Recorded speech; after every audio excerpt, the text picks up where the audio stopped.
la tarde. Hola, bienvenidos a la tarde de NTN 24, el canal internacional de noticias de Latino para Latinos. Soy Soraya Yanine, hoy por Irania Chirinos, y es un placer acompañarlos a esta hora. El escritor y premio Nobel de Literatura, Gabriel García Márquez, está hospitalizado en México. El Nobel colombiano, autor de 100 años de soledad, fue internado en el DF, informaron funcionarios de salud del país. Autoridades no han revelado el motivo del estado de salud. Hacemos contacto en vivo con nuestro corresponsal en México, Carlos del Valle. Carlos, muy buenas tardes. ¿Y qué se ha sabido hasta el momento de la hospitalización de Gabriel García Márquez? Buenas tardes. Hola Soraya, buenas tardes, te saludo con gusto desde la Ciudad de México. Así es, el Premio Nobel de Literatura Gabriel García Márquez ingresó al Hospital Nacional de Nutrición aquí en la Ciudad de México el lunes pasado. Fue traído por sus propios familiares. Él no ingresó por el área de urgencias, lo hizo por el área clínica. Y bueno, fue desde el pasado lunes, Soraya, que García Márquez se encuentra hospitalizado en este hospital aquí en la Ciudad de México. Él presenta un cuadro de una infección pulmonar y también infección en las vías urinarias. Cuando fue ingresado también presentaba un grave cuadro de deshidratación. Sin embargo, los médicos se muestran optimistas y dicen que podría ser, Soraya, si este lunes que él se ha dado de alta. Su familia ha estado, por supuesto, pendiente, y aunque claro, están preocupados. Es un hombre mayor, 87 años de edad, cumplió recién el mes de marzo. Bueno, pues todo parece estar también debidamente tratado y todo está evolucionando conforme los propios médicos lo esperan. Como te digo, Soraya, sería hacia el próximo día lunes cuando Gabriel García Márquez podría retornar a su domicilio que tiene aquí mismo en la Ciudad de México, Soraya.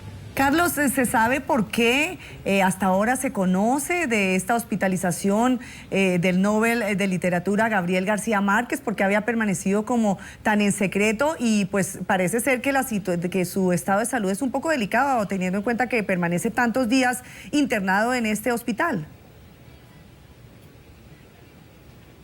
Sí, sin duda ha sido también la pregunta que todos hemos hecho. ¿Por qué hasta ahora, 3 días después, es que nos enteramos claramente de que ha sido hospitalizado?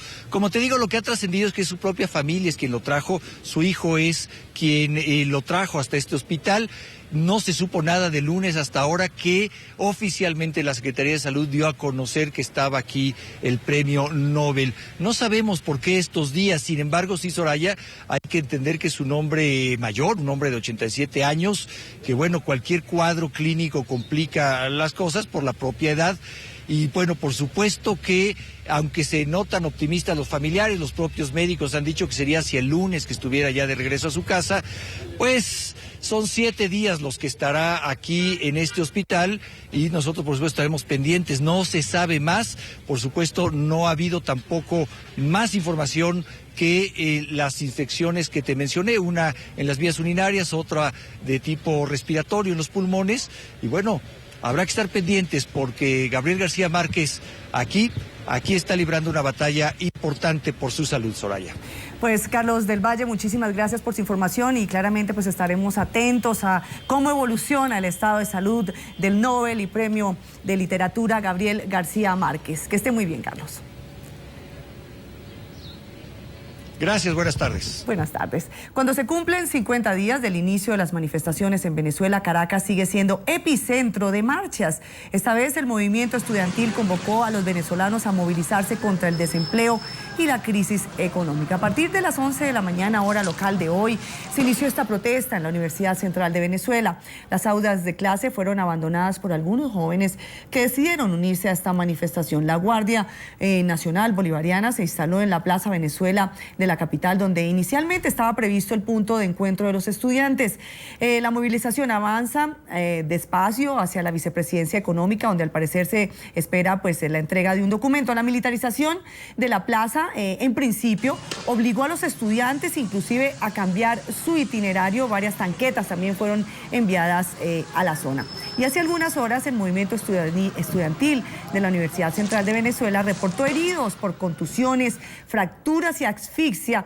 Todos están siendo atendidos en el hospital universitario. El Sindicato Nacional de Trabajadores de la Prensa también informó sobre el robo del equipo fotográfico del reportero Jesús Gil, quien trabaja para el diario Últimas Noticias, así como agresiones a periodistas que se encontraban en medio de la concentración. Para hablar sobre este tema, quiero saludar en este momento a Marco Ruiz, secretario general del Sindicato Nacional de Trabajadores de la Prensa. Bienvenido a la tarde y quiero preguntarle qué es lo que ha pasado durante estas manifestaciones en la Plaza Venezuela. Muy buenas tardes. Hola, muy buenas tardes, Soraya. Muy buenas tardes también a tu audiencia en Estados Unidos, en América Latina y el Caribe. Lo que ha ocurrido hoy se corresponde con un modelo que hemos visto repetirse en estos 50 días de manifestaciones desde el pasado 12 de febrero.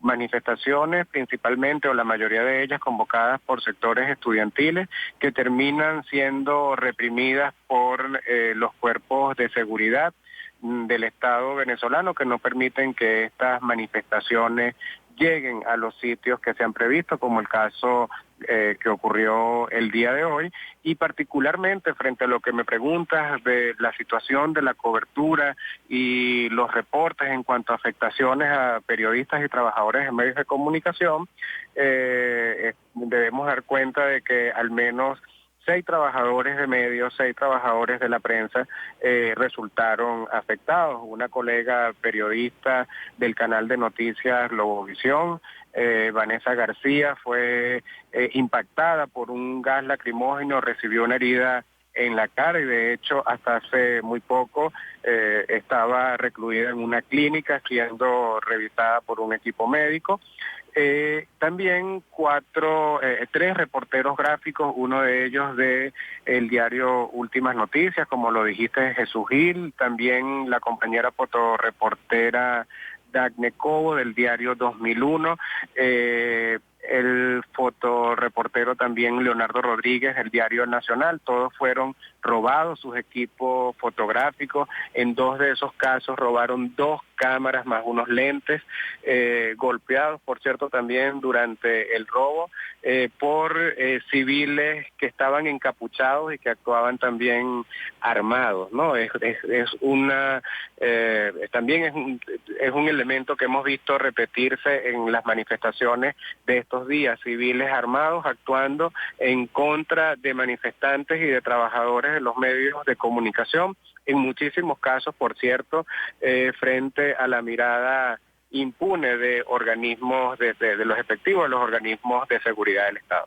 Marco, ¿en qué circunstancias ocurrieron estos hechos en que resultaron agredidos estos periodistas y reporteros gráficos? ¿Cómo sucedieron? ¿Se encontraban ellos cubriendo esta manifestación en la Plaza Venezuela? ¿Cómo sucedieron estos hechos? Ocurrieron dentro de la Universidad Central de Venezuela. La manifestación que fue convocada para horas de la mañana dentro de la universidad, en la plaza del rectorado, no salió de la UCB, no pudo iniciar su marcha hasta el sitio que estaba previsto, que era la vicepresidencia de la República. Los hechos entonces ocurrieron precisamente dentro, en la puerta, en la entrada de la Universidad Central de Venezuela, que justamente da hacia Plaza Venezuela y todo el distribuidor de la autopista Francisco Fajardo, muy cerca, por cierto, prácticamente al frente de la Escuela de Trabajo Social de esa universidad, donde a esta hora algunos reportes dicen o dan cuenta de que en esa escuela habrían estado escondidos algunas de las personas que terminaron actuando o arremetiendo en contra tanto de manifestantes como de estos trabajadores de los medios que resultaron afectados. Fue allí donde hubo el enfrentamiento, porque cuando la manifestación iba a salir de la Universidad Central de Venezuela, la Guardia Nacional Bolivariana, que desde muy temprano había tomado la zona, disparó los gases lacrimógenos dispersando la concentración, y es en ese momento también cuando se genera una serie de hechos irregulares. Por cierto, hechos que estaban siendo registrados por los equipos, las cámaras fotográficas que fueron robadas el día de hoy. Había civiles, como te dije, armados, encapuchados, actuando, cometiendo actos delincuenciales en contra de otros manifestantes, cometiendo robos, etcétera, y esos hechos estaban siendo registrados por las cámaras que minutos después fueron robadas por ellos mismos. Entendemos que en una en una manera desesperada de terminar y de acabar con esas evidencias, lo cual también es un patrón que se ha repetido en los hechos de robos. Ya cerca de 30 periodistas han sido robados en este último mes y medio de manifestaciones, y es precisamente para borrar, para acabar esas evidencias que incriminan a las personas que terminan cometiendo los robos. Marco, en estas condiciones tan difíciles para la prensa en Venezuela, para poder llevar la información sobre lo que está sucediendo en las calles, ¿cómo lo hacen? ¿Cómo logran esta cobertura los medios de comunicación? ¿Y qué respuesta dan las autoridades cuando se denuncian hechos como los que sucedieron hoy, cuando periodistas son agredidos e inclusive sus equipos son hurtados por parte de desconocidos y encapuchados? Sí, en primer lugar, opera una solidaridad entre los colegas. De hecho, los colegas que fueron afectados el día de hoy estaban, la mayor parte del tiempo estuvieron trabajando juntos de manera coordinada, precisamente para que cualquier reacción ante un hecho como el que terminó ocurriendo pudiese ser un poco más oportuna y evitar daños más graves o daños mayores. Pero entiendo que en algún momento de confusión algunos quedaron fuera del grupo. Igualmente, desde las organizaciones gremiales nosotros hemos venido participando de unas reuniones tanto con la Guardia Nacional Bolivariana, que ejerce funciones de orden público estos días en Venezuela, obteniendo de parte de ellos el compromiso de no detener a trabajadores en los medios de comunicación y garantizar su integridad y un trabajo seguro. Y también el día de ayer nos hemos reunido con el Ministerio Público, con el Director General de Asuntos Procesales de la Fiscalía General de la República, quien se comprometió a dar celeridad en las investigaciones de todos los casos que hemos denunciado, documentado, sobre violaciones a la integridad de los periodistas, tanto por agresiones físicas como por robos. De hecho, en este momento estamos trasladándonos a la sede del Ministerio Público a presentar la denuncia formal por el robo y las agresiones que se cometieron en la jornada de hoy jueves. Marco, quería preguntarle ya para finalizar, nos hablaba usted de la periodista de Globovisión que fue golpeada en su cara con una bomba lacrimógena. ¿Sabe usted cómo se encuentra ella en este momento? ¿Cuál es su estado de salud? Es estable, está evidentemente afectada en lo emocional, porque, bueno, uno sale a trabajar, uno sale en busca de la información, uno no sale pensando que va a terminar siendo parte de la confrontación o va a terminar siendo víctima del odio y del rencor con que algunos sectores se están enfrentando hoy día en Venezuela, o que va a terminar siendo víctima de la inseguridad y el vandalismo con que se está actuando el día de hoy en Venezuela.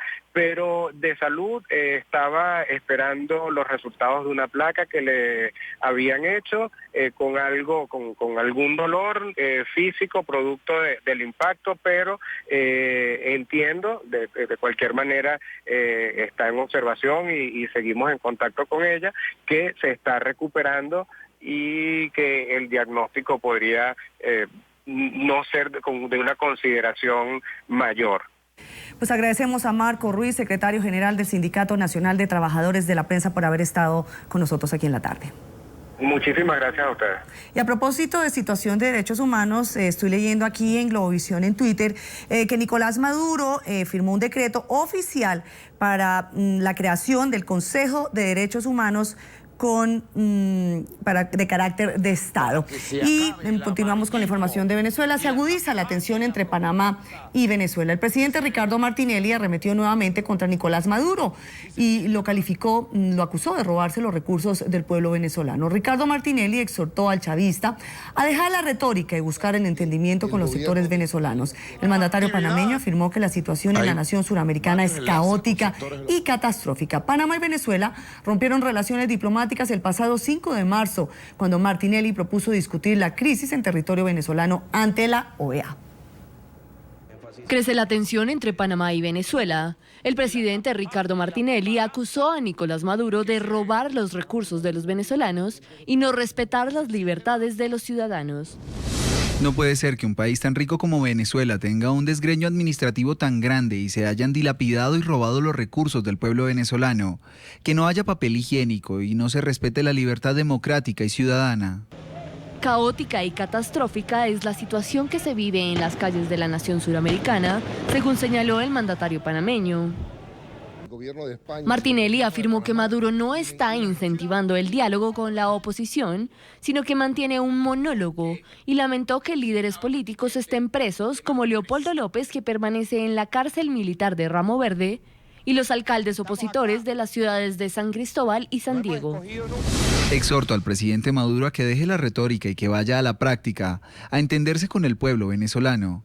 Lamento que estén presos los líderes políticos, lamento que se quiera llamar a un diálogo y tengan todos los máximos dirigentes presos. Maduro rompió relaciones diplomáticas con Martinelli el pasado 5 de marzo, luego de que Panamá propusiera discutir sobre la crisis en Venezuela en una Asamblea General de la Organización de Estados Americanos. Posteriormente, Panamá invitó a la diputada María Corina Machado a intervenir durante una sesión del Consejo Permanente de la OEA, razón por la cual la Asamblea Nacional Venezolana le quitó la inmunidad parlamentaria a la líder opositora. Para hablar sobre el tema, saludamos a María Teresa Romero, periodista, politóloga y profesora de la Escuela de Estudios Internacionales de la Universidad Central de Venezuela. María Teresa, bienvenida a la tarde de NTN 24. Muy buenas tardes. Muchas gracias, Soraya, por la invitación y bueno, saludo a todos tus televidentes. María Teresa, ¿cómo reciben desde Venezuela la postura del gobierno de Ricardo Martinelli, quien ahora vuelve a atacar a Nicolás Maduro? Mira, en líneas generales, yo creo que la mayoría de la población y las fuerzas que se expresan, las llamadas fuerzas democráticas, creo que nos sentimos que ha sido un gobierno solidario con lo que está pasando, que es un gobierno que no está huyendo a través de la diplomacia de la severa crisis que estamos pasando, de esto que realmente nosotros estamos sorprendidos como los demás países de la región, del hemisferio, solamente Panamá, Estados Unidos, Canadá, pero todos los demás guardan un silencio realmente insólito para nosotros. Lo que está diciendo el presidente Martinelli tiene argumento, tiene razón en decir, esa situación de corrupción del cual él habla es absolutamente cierta, y además hay un abuso, como ustedes lo han recogido muy bien, un abuso de represión, disculpe, una represión brutal hacia los estudiantes. María Teresa, ¿qué se estaría jugando de alguna manera el gobierno de Ricardo Martinelli con esta postura que, como usted nos lo dice, va claramente en contravía de la mayoría de mandatarios latinoamericanos que no han querido o han preferido no pronunciarse respecto a esta crisis que vive Venezuela? Bueno, obviamente él yo creo que lo está pudiendo hacer porque dentro de poco pues no va a estar en la presidencia y eso le da una facilidad para hablar, tienen otros, ¿no? Cosa que no debiera ser así, pero es en la diplomacia lamentablemente. Ahora, yo creo que se está ganando el prestigio también de su pueblo, de la cantidad de venezolanos, de la comunidad enorme de venezolanos que están allá viviendo en Panamá, que se han ido. Y además, una manera también de forzar el gobierno de Venezuela, porque el gobierno de Venezuela no paga, no de ahora, sino desde hace mucho tiempo, no paga a los empresarios venezolanos o no les abre las puertas de las divisas para que puedan pagar sus deudas con empresarios panameños en la zona del canal. También esa es una forma pues de hacer ver lo que sabe que no quiere hacer de ninguna forma el gobierno venezolano. Se está jugando, es cierto, una sinceridad que va a tener detractores, pero yo creo que a la larga va a tener más, gente que lo apoye tanto dentro de Panamá como en América Latina. María Teresa, veíamos en las últimas horas a María Corina Machado, la destituida diputada venezolana, que viajó a Brasil y pide pues el apoyo de la comunidad internacional para buscar una salida dialogada a lo que está sucediendo en Venezuela. ¿Creen ustedes que hay posibilidad en este momento, con la situación que se está viviendo, de una salida dialogada? ¿Y creen también necesaria la intervención de la comunidad internacional, como el Vaticano, que en las últimas horas pues ha expresado su opción de ayudar a la crisis que vive Venezuela? Bueno, el gobierno venezolano no quiere hablar, eso es obvio ya, y precisamente la reacción exagerada que tuvo ante la petición de Panamá en la OEA lo demostró. El gobierno ha hecho aquí una tal conferencia de paz donde prácticamente él es el que habla y no deja hablar a los demás. Por eso la propia Mesa de Unidad Democrática no ha dicho pues que no está interesada en ese tipo de diálogo, de modo que eso hace cada vez más urgente y necesario una mediación internacional. Y ojalá que realmente la acepte el gobierno y que sea una persona confiable que pueda ser neutral con las dos partes y que pueda garantizar que se hagan ciertas condiciones y una agenda realmente pertinente. Y vemos en la gran mayoría de los venezolanos que el enviado del Vaticano podría ser una de ellas. María Teresa Romero, periodista, politóloga y profesora de la Escuela de Estudios Internacionales de la Universidad Central de Venezuela. Muchísimas gracias por haber estado con nosotros aquí en la tarde. Hasta luego, muchas gracias. Que esté muy bien. Y se conocen más detalles del tiroteo de la base militar de Fort Hood en el estado de Texas. Al menos 4 personas habrían muerto y 14 resultaron heridas cuando un hombre identificado como Iván López, puertorriqueño de 34 años, que según las autoridades no tenía nexos con organizaciones extremistas, disparó indiscriminadamente contra otros uniformados. López, quien se suicidó, estaba bajo tratamiento para depresión y ansiedad. Nuestra corresponsal en Washington, Diana Castañeda, tiene más información. Diana, muy buenas tardes. Hola, muy buenas tardes. Hace pocos minutos las autoridades de los Estados Unidos entregaron más detalles sobre este lamentable tiroteo que se registró el día de ayer en la base militar Fort Hood en el estado de Texas.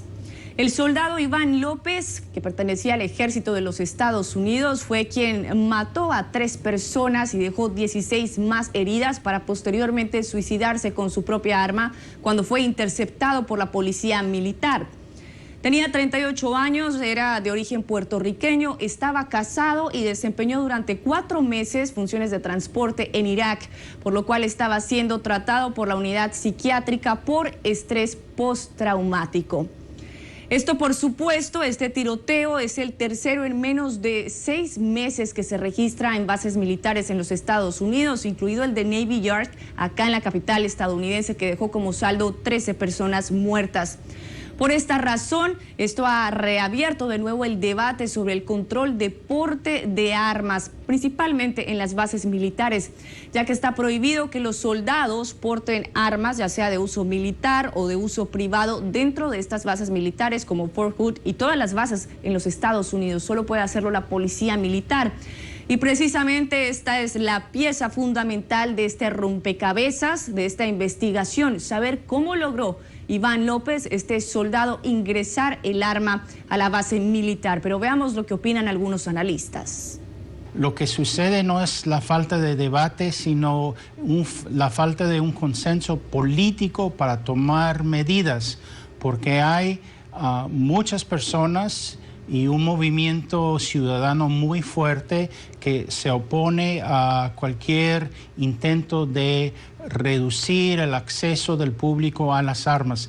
Ellos argumentan que esta es parte de la fundación de este país. Todo el mundo tiene ese derecho de defenderse en su hogar, en cualquier lugar, y ellos han resistido estos cambios. Así que el debate ha habido, seguirá habiendo, este caso abrirá otra vez el debate, pero las posibilidades políticas de cambiar, de tomar acciones específicas en las leyes del país son muy remotas y no tengo esperanza que esto suceda en esta ocasión tampoco.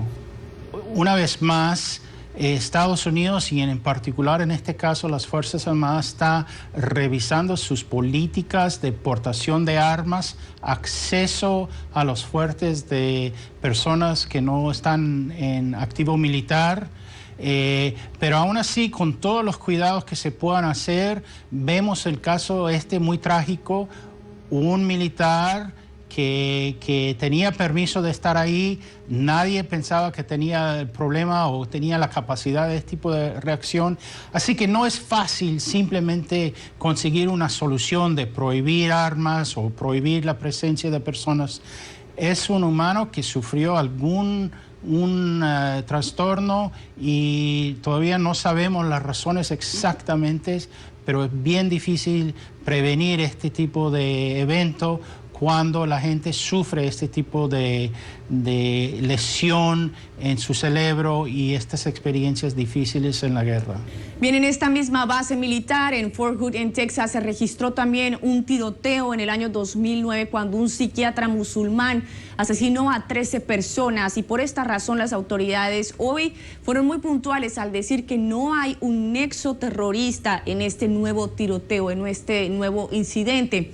También el presidente Barack Obama se volvió a pronunciar hoy desde la Casa Blanca para dar un sentido pésame a las familias de las víctimas y asegurar que la investigación llegará hasta las últimas consecuencias y que hay que avanzar sobre nuevas medidas para regular el porte de armas en los Estados Unidos. Bien, esa es toda la información que por el momento se genera desde Washington. Regreso a nuestro Centro Internacional de Noticias con más aquí en la tarde.